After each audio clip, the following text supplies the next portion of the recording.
Good morning বন্ধুরা, সবাই কেমন আছো? তো নিয়ে চলে এলাম একটা ফুচকার ভিডিও তোমাদের সামনে, যেটা কিছুদিন আগে পোস্টে বলে দিয়েছিলাম যে নিয়ে আসছি ফুচকার ভিডিও। তো দেখে নাও কীভাবে আমরা ফুচকাগুলো তৈরি করে খুব মজা করে খেয়েছিলাম। তো এখন আমি ফুচকাগুলোকে তেলের মধ্যে ছেড়ে দিচ্ছি, তেলের মধ্যে ছাড়ছি। আর আমি আর মেয়ে তখন প্রচুর ব্যস্ত ছিলাম ফুচকা তৈরি করার সময়, কারণ ও আমার প্রচুর স্বাদ দিয়েছিল। তো দেখুন ফুচকাগুলো কী সুন্দরভাবে ফুলে উঠছে, এত সুন্দরভাবে ফুলে উঠছে যে প্রথমেই ওদের দেখে লোভ লেগে গিয়েছিল। তো এখন আমরা দুজন মিলে বসে পড়েছি আলু ছাড়াতে। তো আলুগুলো তো না ছাড়ালে আলুর পুরটা তৈরি করতে পারবো না, আলু পুরটা তৈরি না হলে ফুচকাটা খেতেও ভালো লাগবে না।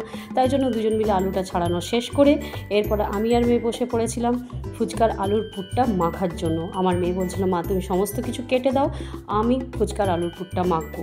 তো আমি সব কিছু কেটে রেডি করছিলাম, শসা, পেঁয়াজ, লঙ্কা, কাঁচা ছোলা, চানাচুর, ফুচকার পাপড়ি, আর তার সঙ্গে চাট মশলা, ফুচকার মশলা সব মিলিয়ে ফুচকার আলুর পুরটা দারুণ তৈরি হয়েছিল। আর টক জলটা তৈরি করেছিল একটা চাটনি দেওয়া, যেটা দেখছো ওটা আমার মেয়ে তৈরি করেছে। আর যেটা লেবু দেওয়া আছে পাতলা টক জল, ওটা আমি তৈরি করেছি। তো চলো ফুচকাগুলো তাড়াতাড়ি খেয়ে নেওয়া যাক।